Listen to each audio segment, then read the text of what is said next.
Évangile de Luc, chapitre 1er. Plusieurs ayant entrepris de composer un récit des événements qui se sont accomplis parmi nous, suivant ce que nous ont transmis ceux qui ont été des témoins oculaires dès le commencement et sont devenus des ministres de la parole, il m'a semblé bon, après avoir fait des recherches exactes sur toutes ces choses, depuis leur origine, de te les exposer par écrit, d'une manière suivie, excellent Théophile, afin que tu reconnaisses la certitude des enseignements que tu as reçus. Du temps d'Hérode, roi de Judée, il y avait un sacrificateur nommé Zacharie, de la classe d'Abia. Sa femme était d'entre les filles d'Aaron et s'appelait Élisabeth. Tous deux étaient justes devant Dieu, observant d'une manière irréprochable tous les commandements et toutes les ordonnances du Seigneur. Ils n'avaient point d'enfants parce que Élisabeth était stérile, et ils étaient l'un et l'autre avancés en âge. Or, pendant qu'il s'acquittait de ses fonctions devant Dieu, selon le tour de sa classe, il fut appelé par le sort, d'après la règle du sacerdoce, à entrer dans le temple du Seigneur pour offrir le parfum. Toute la multitude du peuple était dehors en prière, à l'heure du parfum. Alors, un ange du Seigneur apparut à Zacharie et se tint debout à droite de l'autel des parfums. Zacharie fut troublé en le voyant, et la frayeur s'empara de lui. Mais l'ange lui dit, « Ne crains point, Zacharie, car ta prière a été exaucée. Ta femme Élisabeth t'enfantera un fils, et tu lui donneras le nom de Jean.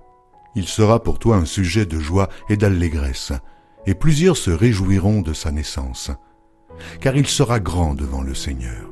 Il ne boira ni vin, ni liqueur enivrante, et il sera rempli de l'Esprit Saint dès le sein de sa mère. Il ramènera plusieurs des fils d'Israël au Seigneur leur Dieu. Il marchera devant Dieu avec l'esprit et la puissance d'Élie pour ramener les cœurs des pères vers les enfants et les rebelles à la sagesse des justes, afin de préparer au Seigneur un peuple bien disposé. » Zacharie dit à l'ange, « À quoi reconnaîtrai-je cela? Car je suis vieux et ma femme est avancée en âge. » L'ange lui répondit, « Je suis Gabriel, je me tiens devant Dieu. J'ai été envoyé pour te parler et pour t'annoncer cette bonne nouvelle. Et voici, tu seras muet et tu ne pourras parler jusqu'au jour où ces choses arriveront, parce que tu n'as pas cru à mes paroles, qui s'accompliront en leur temps. » Cependant, le peuple attendait Zacharie, s'étonnant de ce qu'il restait si longtemps dans le temple. Quand il sortit, il ne put leur parler, et ils comprirent qu'il avait eu une vision dans le temple. Il leur faisait des signes, et il resta muet. Lorsque ses jours de service furent écoulés, il s'en alla chez lui. Quelque temps après, Élisabeth, sa femme, devint enceinte. Elle se cacha pendant 5 mois, disant, « C'est la grâce que le Seigneur m'a faite quand il a jeté les yeux sur moi, pour ôter mon opprobre parmi les hommes. » Au 6e mois, l'ange Gabriel fut envoyé par Dieu dans une ville de Galilée appelée Nazareth, auprès d'une vierge fiancée à un homme de la maison de David, nommé Joseph. Le nom de la vierge était Marie. L'ange entra chez elle et dit, « Je te salue, toi à qui une grâce a été faite. Le Seigneur est avec toi. » Troublée par cette parole, Marie se demandait ce que pouvait signifier une telle invitation. L'ange lui dit, « Ne crains point, Marie, car tu as trouvé grâce devant Dieu. Et voici, tu deviendras enceinte, et tu enfanteras un fils, et tu lui donneras le nom de Jésus. Il sera grand, et sera appelé Fils du Très-Haut, et le Seigneur Dieu lui donnera le trône de David son père. Il régnera sur la maison de Jacob éternellement, et son règne n'aura point de fin. » Marie dit à l'ange, « Mais comment cela se fera-t-il, puisque je ne connais point d'homme? » L'ange lui répondit, « Le Saint-Esprit viendra sur toi, et la puissance du Très-Haut te couvrira de son ombre. C'est pourquoi le Saint-Enfant qui naîtra de toi sera appelé Fils de Dieu. Voici, Élisabeth, ta parente, a conçu elle aussi un fils en sa vieillesse, et celle qui était appelée stérile est dans son 6e mois, car rien n'est impossible à Dieu. » Marie dit, « Je suis la servante du Seigneur, qu'il me soit fait selon ta parole. » Et l'ange la quitta. Dans ce même temps, Marie se leva et s'en alla en hâte vers les montagnes dans une ville de Juda. Elle entra dans la maison de Zacharie et salua Élisabeth. Dès qu'Élisabeth entendit la salutation de Marie, son enfant tressaillit dans son sein et elle fut remplie du Saint-Esprit. Elle s'écria d'une voix forte, « Tu es bénie entre les femmes, et le fruit de ton sein est béni. Comment m'est-il accordé que la mère de mon Seigneur vienne auprès de moi?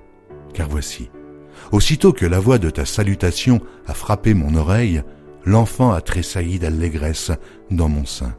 Heureuse celle qui a cru, parce que les choses qui lui ont été dites de la part du Seigneur auront leur accomplissement. » Et Marie dit, « Mon âme exalte le Seigneur, et mon esprit se réjouit en Dieu, mon Sauveur, parce qu'il a jeté les yeux sur la bassesse de sa servante. Car voici, désormais, toutes les générations me diront bienheureuse, parce que le Tout-Puissant a fait pour moi de grandes choses. Son nom est saint, et sa miséricorde s'étend d'âge en âge sur ceux qui le craignent. Il a déployé la force de son bras, il a dispersé ceux qui avaient dans le cœur des pensées orgueilleuses. Il a renversé les puissants de leur trône, et il a élevé les humbles. Il a rassasié de biens les affamés, et il a renvoyé les riches à vide. Il a secouru Israël, son serviteur, et il s'est souvenu de sa miséricorde. Comme il l'avait dit à nos pères, envers Abraham et à sa postérité pour toujours. » Marie demeura avec Élisabeth environ 3 mois, puis elle retourna chez elle. Le temps où Élisabeth devait accoucher arriva, et elle enfanta un fils. Ses voisins et ses parents apprirent que le Seigneur avait fait éclater envers elle sa miséricorde, et ils se réjouirent avec elle. Le 8e jour, ils vinrent pour circoncire l'enfant, et ils l'appelaient Zacharie, du nom de son père. Mais sa mère prit la parole et dit, « Non, il sera appelé Jean. » Ils lui dirent, « Il n'y a dans ta parenté personne qui soit appelé de ce nom. » Et ils firent des signes à son père pour savoir comment il voulait qu'on l'appelle. Zacharie demanda des tablettes et il écrivit, « Jean est son nom. » Et tous furent dans l'étonnement. Au même instant, sa bouche s'ouvrit, sa langue se délia, et il parlait et bénissant Dieu. La crainte s'empara de tous les habitants d'alentour et, dans toutes les montagnes de la Judée, on s'entretenait de toutes ces choses. Tous ceux qui les apprirent les gardèrent dans leur cœur en disant, « Que sera donc cet enfant ?» Et la main du Seigneur était avec lui. Zacharie, son père, fut rempli du Saint-Esprit, et il prophétisa en ces mots, « Béni soit le Seigneur, le Dieu d'Israël, de ce qu'il a visité et racheté son peuple, et nous a suscité un puissant sauveur dans la maison de David, son serviteur, comme il l'avait annoncé par la bouche de ses saints prophètes des temps anciens. Un sauveur qui nous délivre de nos ennemis et de la main de tous ceux qui nous haïssent. C'est ainsi qu'il manifeste sa miséricorde envers nos pères et se souvient de sa sainte alliance, selon le serment par lequel il avait juré à Abraham notre père, de nous permettre, après que nous serions délivrés de la main de nos ennemis, de le servir sans crainte, en marchant devant lui et dans la sainteté et dans la justice tous les jours de notre vie.